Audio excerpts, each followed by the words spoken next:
Hey folks, welcome back to the Change Physician Podcast. This is your host, Dr. Kevin Cuccaro, with my co-host, Dr. Melissa Cady. And for today's episode, we have Dr. Donna Corriel. Did I get that last name correct there? You absolutely did. You know, sometimes I get these things right. So, and we're going to talk about Dr. Donna's change physician journey, as well as how she has sort of optimized and entered in the social media realm, which has a lot of potential for physicians out there. So it should be a great episode. Thank you, Dr. Donna, for joining us on the show today. Absolutely. Thank you so much for having me on. I'm excited to speak and introduce myself to your audience. Yes. So just to start off, we like to go way, way back in the beginning and just figure out why did you go into medicine? You know, I went into medicine to help people. I'm a people person and I love connections. That's really just the nitty gritty of it. I used to kind of like babble and answer when people would ask me, because I think there's been a lot of transformation over the years. But at the end of the day, like, I am a people person and I am a connection person. So that is why I did that. And that is also why I am so happy now, because I'm still able to find connections and make a difference. I'm just not doing it clinically. Yeah, I think that's an important part, not because we have a couple more questions before I want to get into this exactly, but for physicians in general, I would say over and over again through these interviews, what we're finding is that core ideal that people go into medicine to help people. So, you know, and I want physicians out there to kind of understand that is we are helpers. That's what we want to do. And that can also bring some problems later on as we kind of go into the actual medical system part. But absolutely, makes perfect sense to me, and I can definitely see that you're a people person. So you're wanting to help people. You're a people person. You're like, oh my gosh, I'm going to go in this field. I'm going to have all this chance. So what did you think you were going to accomplish? I mean, helping people, sort of a broad terminology, but as going into medicine as compared to some other helping field, what specifically did you think you were going to accomplish in medicine? I mean, I think the medicine is just the traditional field that's always been so stable. I think people will just always need physicians to heal.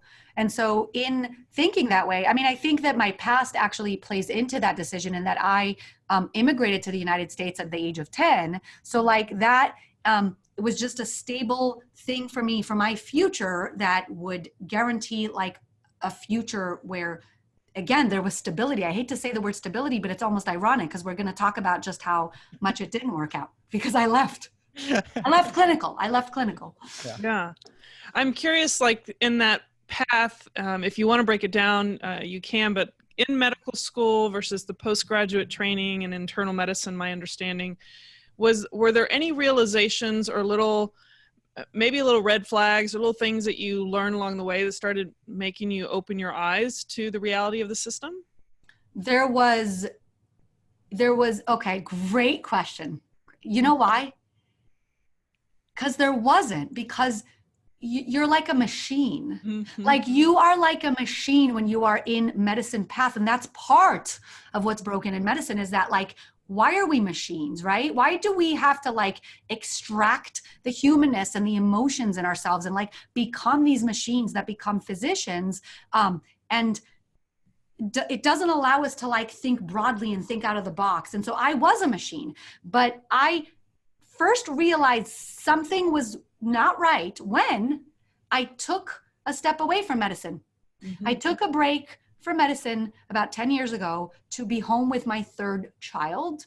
And I suddenly opened my eyes and was like, whoa, like there's a world out here that is filled like with cool things in which, not that maybe I could fit, I didn't even think that back then, but I was like, whoa.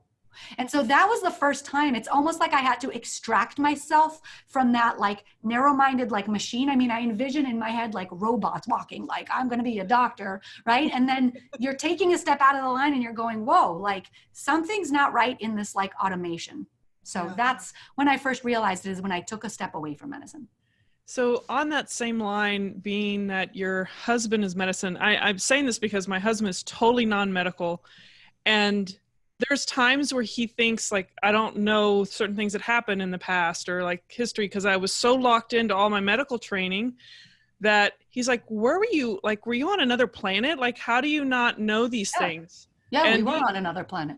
Yeah. And so I guess my question to you is, do you feel like being in a relationship with another physician too, during all that training, kind of put you in a bubble even more to maybe not see the other things outside that life you're living?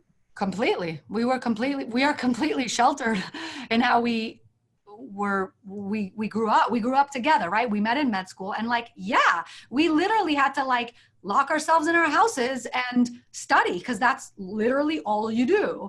And all of our friends and family that grew up with us, they were busy like developing lives and getting married and having children and like buying homes and making money, like, and impacting people and doing stuff in their careers. And we were like on this trajectory, and it's almost like there was like a chunk of time that stood still for us. And we come out on the other side like, whoa, like, what was that all about, right? And then you're just like, now you're suddenly like a doctor, and then you're going, wait, you come out on the other side, you're exhausted, and you're just at the start of your career.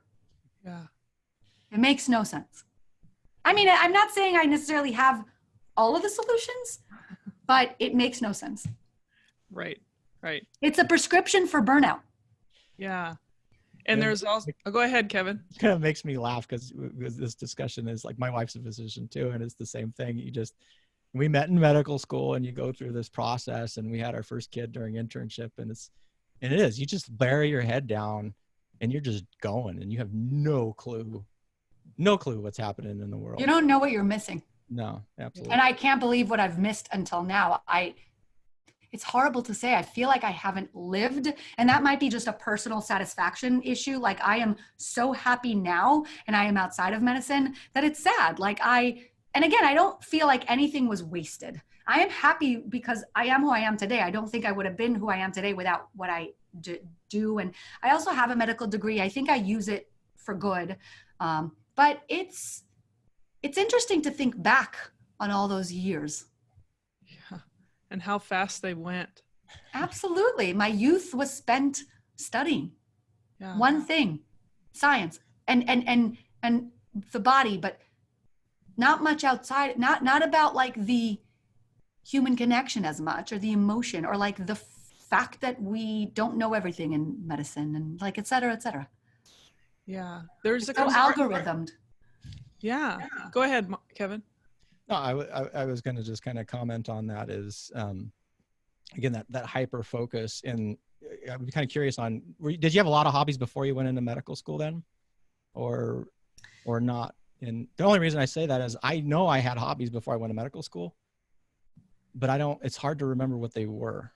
I think that's so interesting, because I don't remember either. And I think that's a function of this automation machine, is that you go in and it almost like wipes out who you were before, and it reconfigures you to be the robot that you come out as. And you have to literally let go of all that you were before. And so I feel the same as you. I forget. And I had to redefine myself later by taking a step back from that robot self. I had to shed break free from the robot automation and be like, what else can I do in this life that's impactful, that is not automated? And like, it's an interesting concept.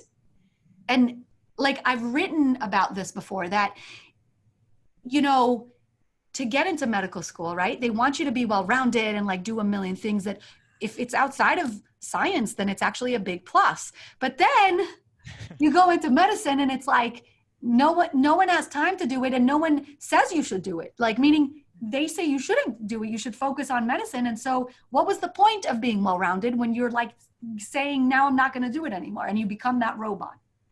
Yeah. I think it strips it all away. And this, I think the commitment and the type A personalities and all these various things that kind of put us in this direction sometimes, or make us crazy enough to agree to doing this.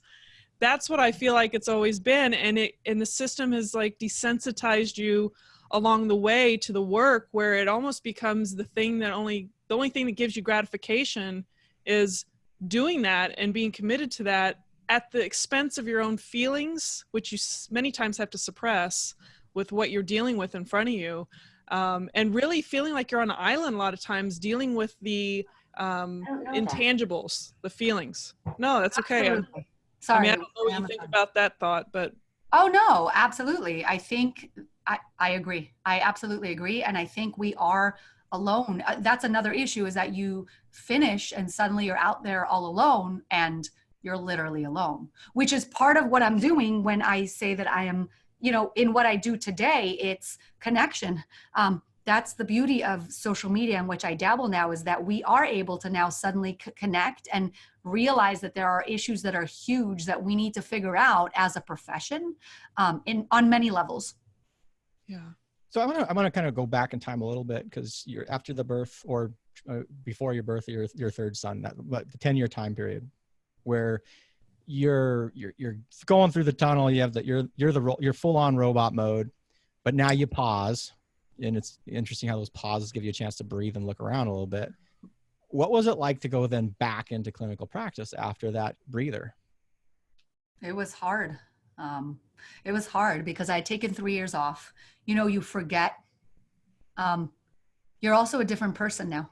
For me, because suddenly I came back with like all these new loves and passions and abilities and newfound talents, which is a beautiful thing, because I think it literally made me a better physician. I, like you, had a child when I was an intern. It was my first son. I have 3 sons. And it made me a better physician to take a step back. And so I actually have lectured in a conference, the Women Physician, Dr. Erica Howe's conference. I lectured on that, on a break, how we all need our own breaks. It doesn't have to be 3 years like me. It could be 5 minutes or an hour, but we all need breaks. So yeah, that break was both empowering, but also difficult to step away from then. I actually considered not going back, but then it was like, I have to go back. But I said to myself, I'm going to go back, but I'm not going to let go of these talents now that and these passions that I've acquired, right? And that's what I did. Now, it was made a little easier by the fact that I actually needed to recertify at the time. So I literally went into back into robot mode to some degree, right? And put myself in studying mode, and I passed my certification exam. And so that reminded me all of the hardcore medicine that I just had forgotten in the last 3 years. And slowly I just got stronger and stronger as a doctor. So it was hard to go back in, but it was doable. But I went in also, just FYI, so full transparency, I went in part-time. Okay. But I guess that pause that you had then allowed you to kind of resurface your head. And then when you went back into clinical practice, you were much more aware than you were before.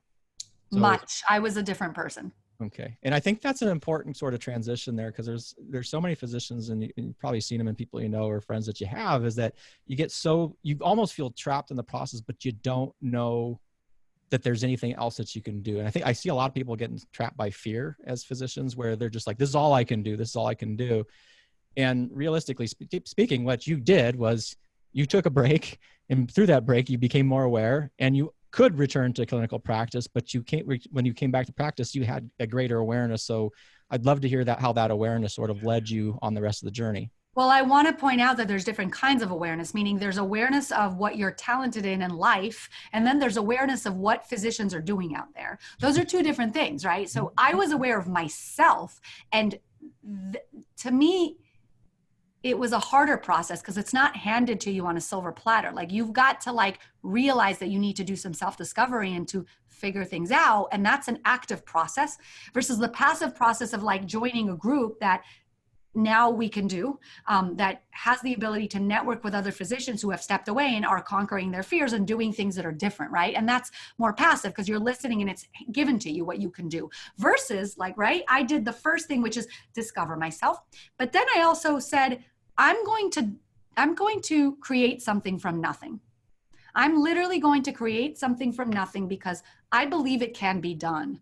At the time I said, I don't necessarily know how I'm going to get to my goal, but I will create something out of nothing.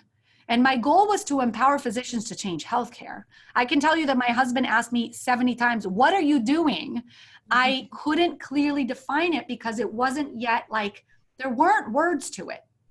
And even to this day, every day I get stronger and stronger in expressing and explaining why what I'm doing is so important and how it can help us to improve healthcare. So. Yeah. So that's I'm really curious. Obviously your conviction in what you're doing and what its purpose and role and where it can go is much stronger now. I'm curious, especially when we tie it back to this idea of kind of losing yourself in medicine, and used to have hobbies, but then you don't really, have the time or kind of forget because the focus is on work. When you have this awareness and you realize I need to kind of rediscover myself, it seems like you kind of, at least for me, when you try to get into that active process, you kind of feel like you step into this nebulous like fog where it's not really, it's not like you find answers out of a book. It's how do you, I mean, for the listeners, what would be your suggestion on how to experience that process or how to go about starting that process? Because it seems it's daunting. You can't even find the words or the guide to help you. Oh yeah, it's daunting. So first of all, I laugh to myself because as you describe it, like I always think of that scene from, I don't know if you've seen it. I think of that scene from Frozen 2 where she steps into the unknown. And like there is a song and it always plays in my head, like into the unknown. Like she literally steps through like this nebulous, like you said, but like through this nebulous cloud into like a whole different world that she doesn't know. I mean, it's scary because we are those robots. Like not only are we the robots, but like there hasn't been any other fit for us in the past than a traditional like patient physician, like physical live interaction behind closed doors. And so that's what I wanted to change is I wanted to find ways to change those interactions from the real life patient physician to something that's virtual, but something that's also not telemedicine. Now, when I started, telemedicine was still like less known also, but there are so many ways we can actually impact people's lives using our knowledge, our medical degrees, our expertise that can be done using the online that's not telemedicine based. Yeah. That's what SoMeDocs is about. Well, and let's get into that now because I think that's an important kind of point of the conversation. And I'm just going to kind of lead off is because physicians have been, I mean, there's obviously you and there's other people that have sort of been kind of blazing this trail, but historically, based on my limited interactions with social media is not dominated by physician voices when it comes to health. Well, that's one of the reasons why I started SoMeDocs because and it's funny, I just was on a podcast like right before yours where we literally hit on that, right? That is one of the things I saw during my breaks from medicine, right? I was home and I was dabbling online and all my friends and family were online and all these people were online and they were connecting and communicating, my friends and neighbors. And many of them were educated and with degrees. And for some reason, the doctors weren't. And I was like, why? That is a way to connect. And then additionally, it was being done about health. And it was being done not by doctors, like, and again, that's fine unless you start to see that it's wrong information that's being spewed by people that don't know. And then even worse was when you then realize that the people the people that are actually absorbing the false information are then going to their doctor and they're wasting that 15, 20-minute appointment. They're wasting 15 out of the 20 minutes having to be convinced that that's not true. So like it was becoming a real life issue because we've waited for so long and there was such a big hole in the online world for where physicians should fit. Yeah. There's so much to say about just how as physicians we haven't come together. I mean, even when we look back when we started accepting insurance, I mean, there's so many things that we have no PR. We have no PR. And that is why, that is something that SoMeDocs, that's why I created SoMeDocs was I said, holy crap. I don't know if I could say the S word. I'm a partner. Holy crap. Like I have so much that I have done with my voice. Like, wow. Then I was like, can you imagine what all of our voices together, first of all, individually, all of our voices, but then collectively, like what amazing things can these intelligent humans do in this world if they were the influencers. I was like, so me docs. Like, I was like, let's do this, guys. Let's collaborate. Let's network. Let's throw ideas out there. Let's start making networks. And that's what we're doing. Yeah. And I think it's even more critical now, because the consumer, the patients, are recognizing they're not getting what they really need, which is connection and time with their physicians. Yes. And they're getting so fed up with it, they're going Absolutely. elsewhere because they're not being served well. And so, like you said, if you can recreate the communication and trust, then this would end up benefiting everybody. Well, also, if we, again, there's a million things we can talk about where PR is concerned, but if we can really show the world, the patients are what counts, they're the voters, right? If we can prove to them that it isn't us, it's not the face of the broken interaction, it's the factors behind the face that are at fault. The system has played us really nicely. We're pawns. We are pawns in a system where we are the face of the transaction, and we are the cogs in the wheel that make it work. And yet it's like smoke and mirrors. We make it look like we're in charge of the brakes, and yet we're not. We're not the ones saying should be a 15-minute appointment. And yet who does the patient blame when it's a 15-minute appointment and they're annoyed? The doctor. How dare they? Because traditionally in old days, it was us that was deciding. But they're not caught up, because it's all been very hush-hush and quiet as to why things are happening, why changes are happening behind the scenes. Mm-hmm. So we need PR. Yeah. So let's rewind just a little bit, and then can you talk specifically about SoMe Docs? Because we've been throwing that around a little bit, but I want to make sure that people know what that means. So if you can kind of talk about the process of why you started SoMe Docs, what SoMe Docs is, and what's the mission behind it, so that everybody listening can kind of join in a little bit more. Sure. The word SoMe Docs stands for Doctors on Social Media. SoMe is social media. SOME Docs. I saw that I was having so much impact from my words and my blog and my photos. And I'm also, again, an idea person. I think outside the box. I could re-angle things and actually make an impact. And then I considered all these interactions online that I could impact as well. And then I was thinking of the ways that we can be cool, where the audience would be drawn to us now and they're not going to be scared to come. And then I thought about all of these people that are out there that I could actually impact more than just a one-on-one patient interaction. Like those 15 minutes that I spent with one person could be spent like this, talking to all of your audience, or in a conference talking to thousands of people, or online, by the way, where I can talk to millions of people. And there's power there. And we are experts, and we have degrees, and people should listen to us. And so I wanted to be behind that movement. I wanted to fuel it.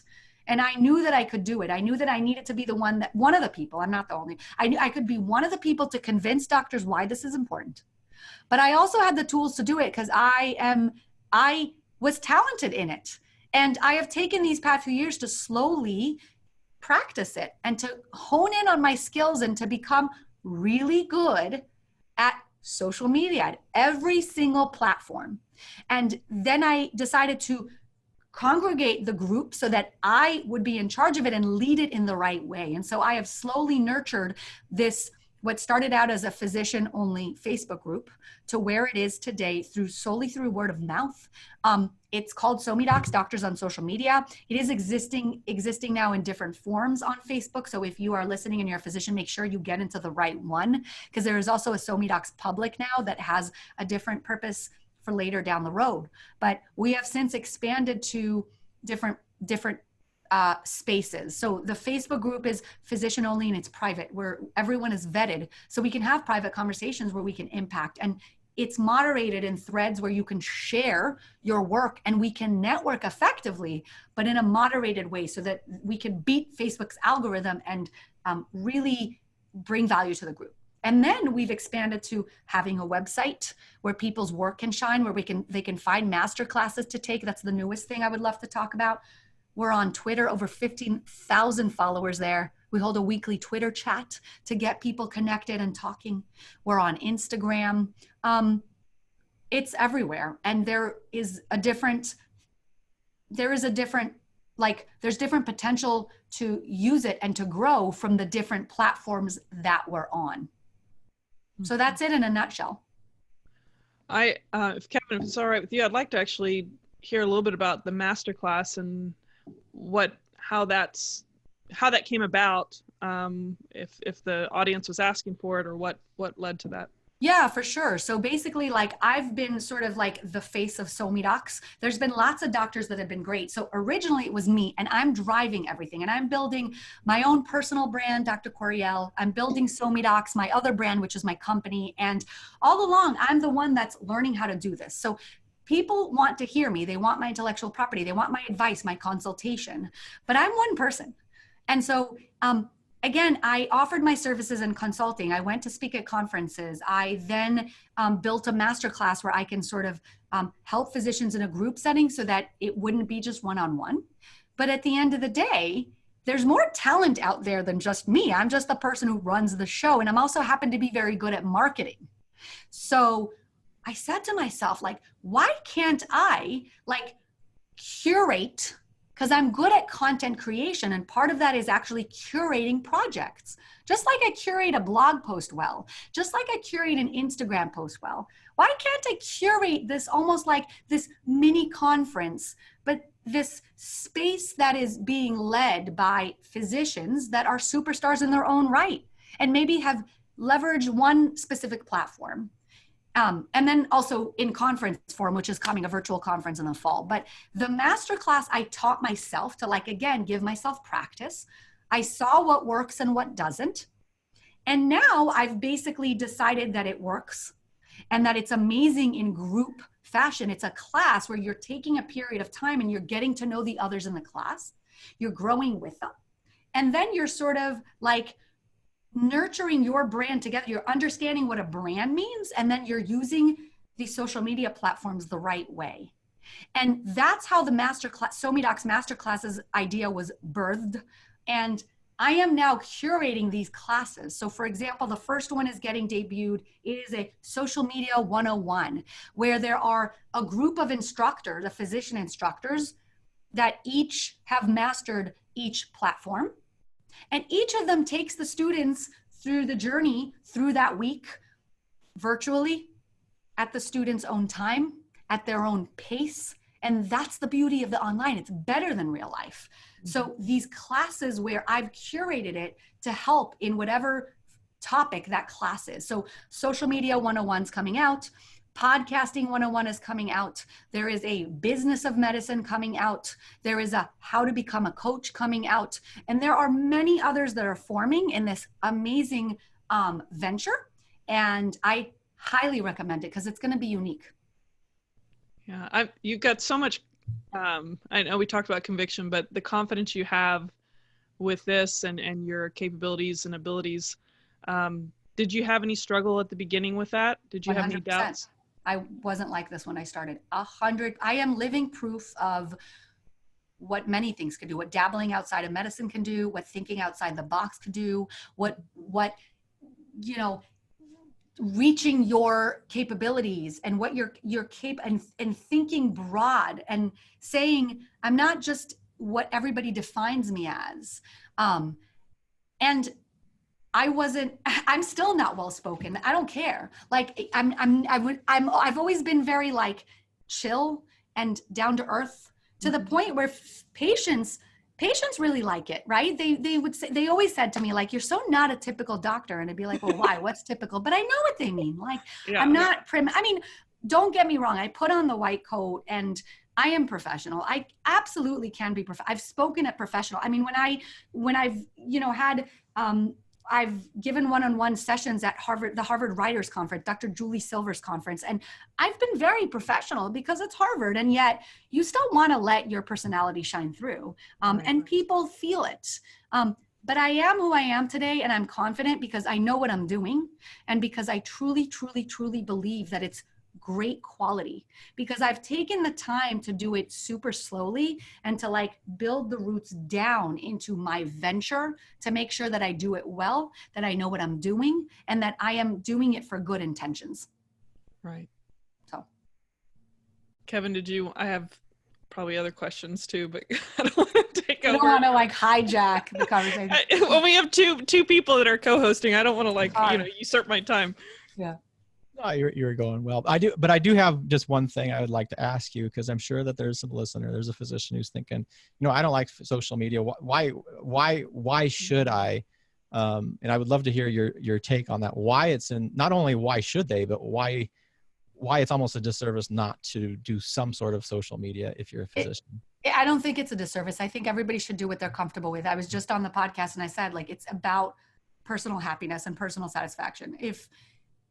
If you want to be convinced that you could do it in order to get to your endpoint goal, then guaranteed you ask me and I will give you a reason. And you'd be like, I didn't think about it that way. I get that all the time, again, because I'm an idea person, and people can't kind of through any fault of their own, but they can't step outside the box of where they are to sort of think about new ways to grow. So again, it's about, are you happy in your current state as a physician? If you are happy with how your practice is running and you're full and your life is full in every way, then there's no reason to add social media.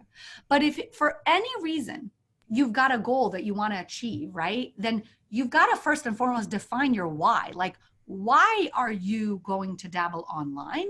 And then let me help you figure out how you can attain that goal. So there are many ways that physicians can do it. And I understand the fear because it's scary to put yourself out there. But there's so many different ways to put yourself out there. Like, everybody thinks of social media like presence in different ways. I guarantee if I ask both of you guys, one of you would say one platform, the other would say another.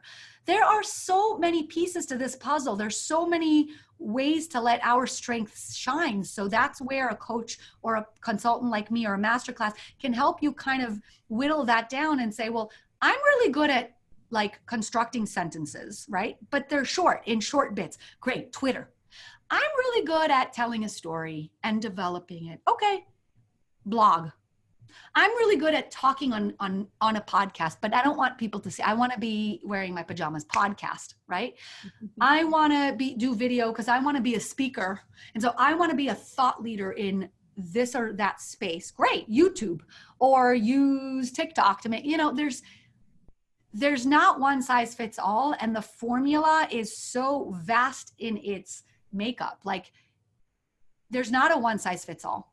Now, the beauty of this is that we are not a nobody starting out to become a somebody. We are already a somebody wanting to like propel ourselves to like heights.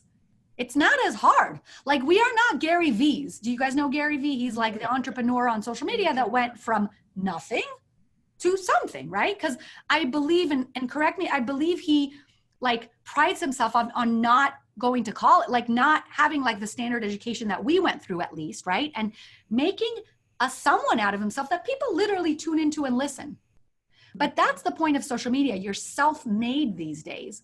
Well, guess what? That's amazing. I respect entrepreneurs like Gary Vee. But what about those entrepreneurs of us that actually have our degrees and have spent time actually studying things that should make a difference? We, in my head, start out here.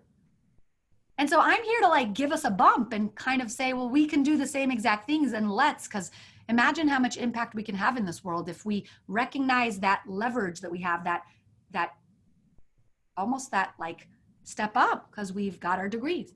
And for some doctors, it hurts us because we have been robots. And so we haven't been able to hone in on social media skills that have propelled Gary Vee to where he is.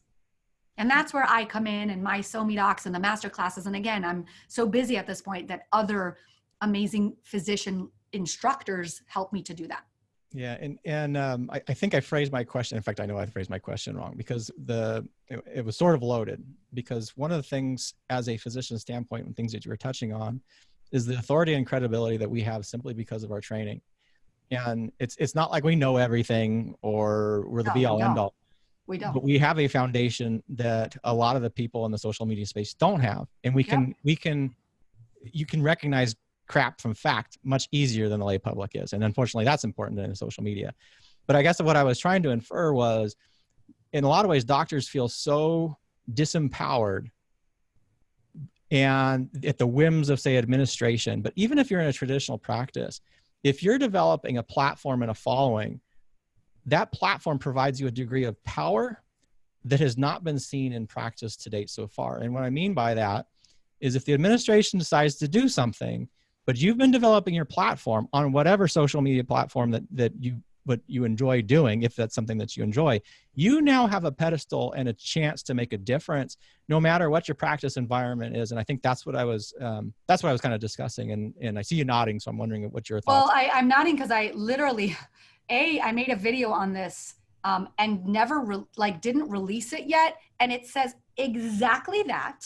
B, I did a speaking engagement last night where I literally said this because someone asked a question that was the answer for me. And so C, I promised everyone that I would release that video because people needed to hear it. And so you are literally the impetus for me to do that. Yes, we are in essence creating,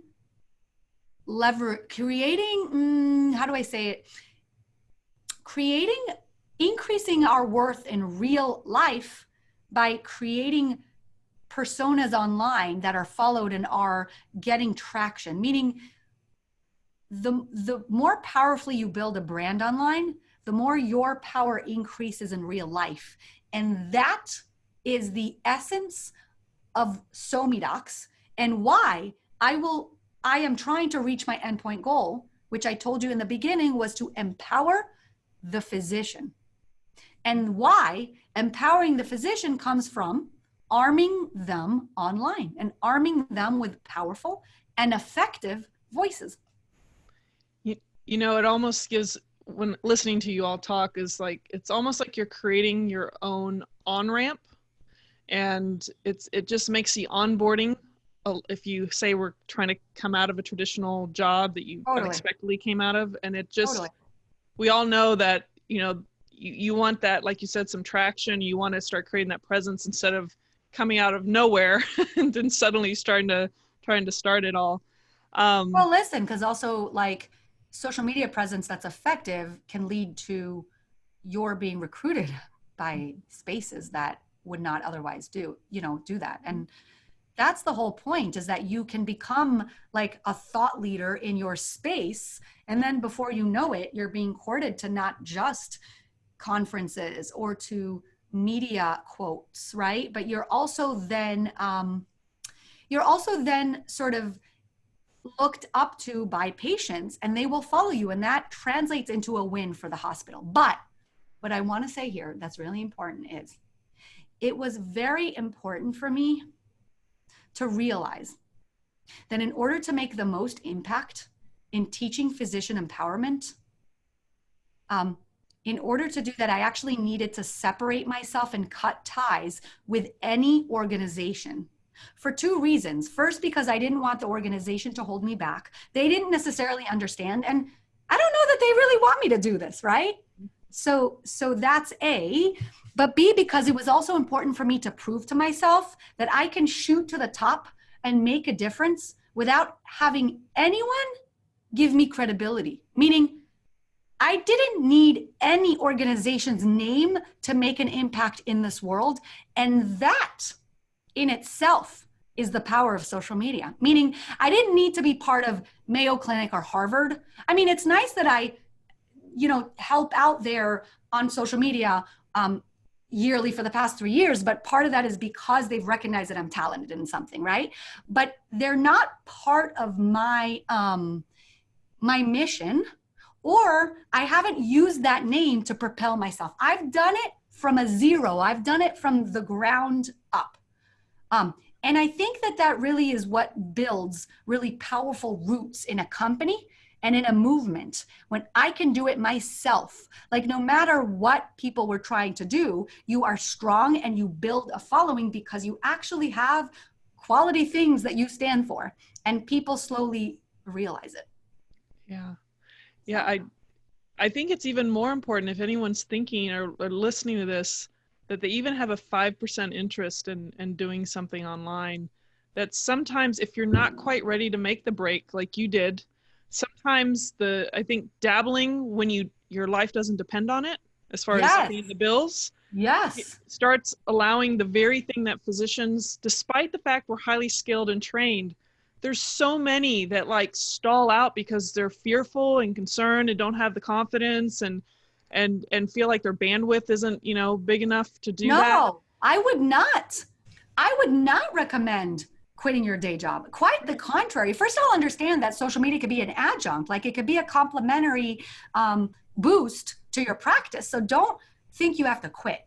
But even if you're thinking you're burnt out and you want to find something, absolutely dabble. Like, do not quit your day job. First of all, understand that I quit because I had already had significant traction. That's not why I quit, but again, it added. Secondly, my life circumstances was that I had a husband who was working and who could support me. But again, I didn't quit to eat bonbons and to watch Maury Povich, right?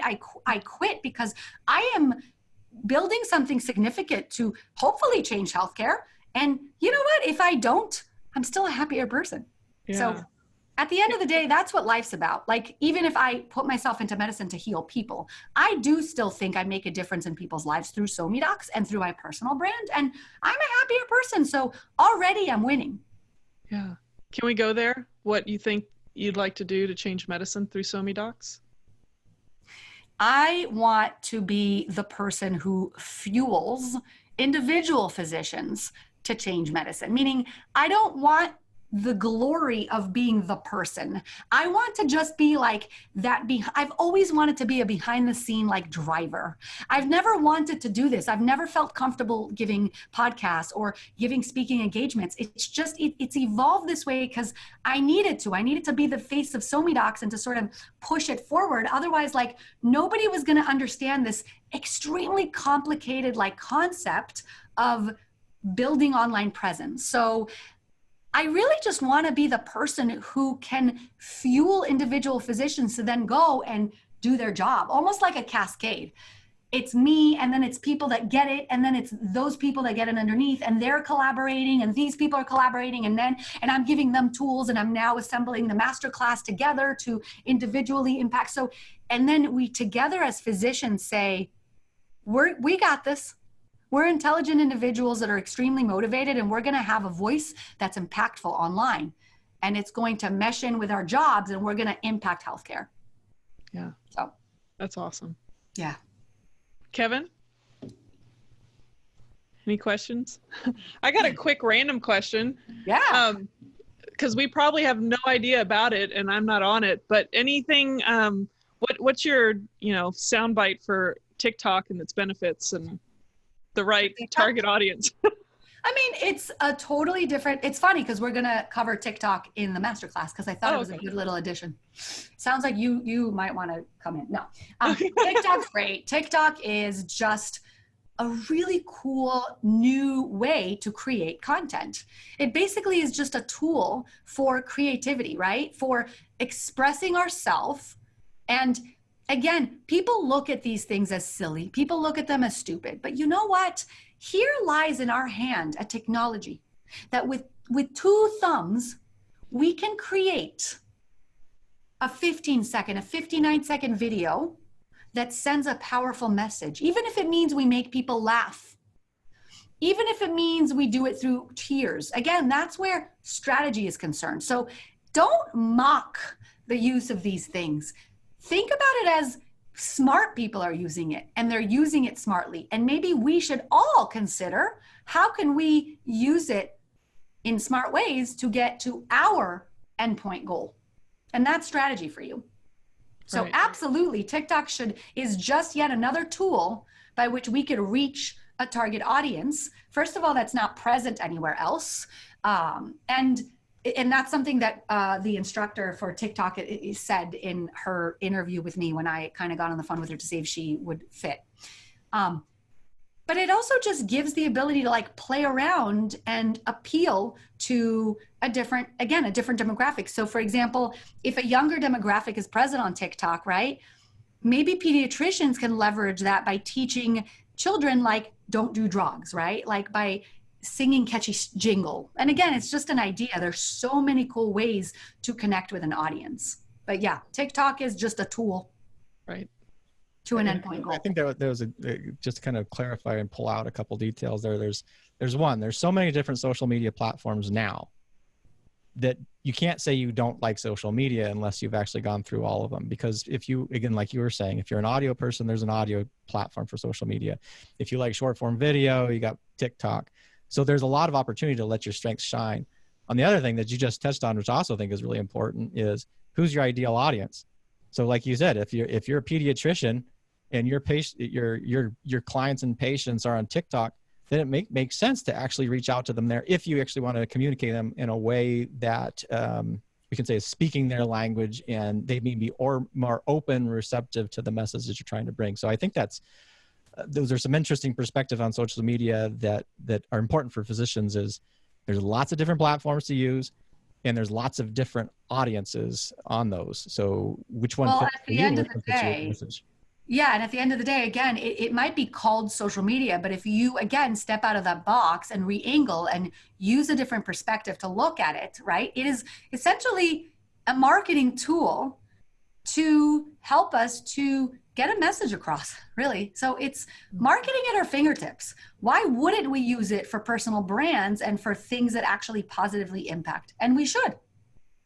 Yeah. Absolutely. Many times we need repetition to really impact people's overall health, wellness, lifestyle. And that gives you the opportunity to have those reminders, because once a year or a couple times a year in a visit doesn't always do it all for people, especially with shortened visits the way they are now. Agreed. Yeah.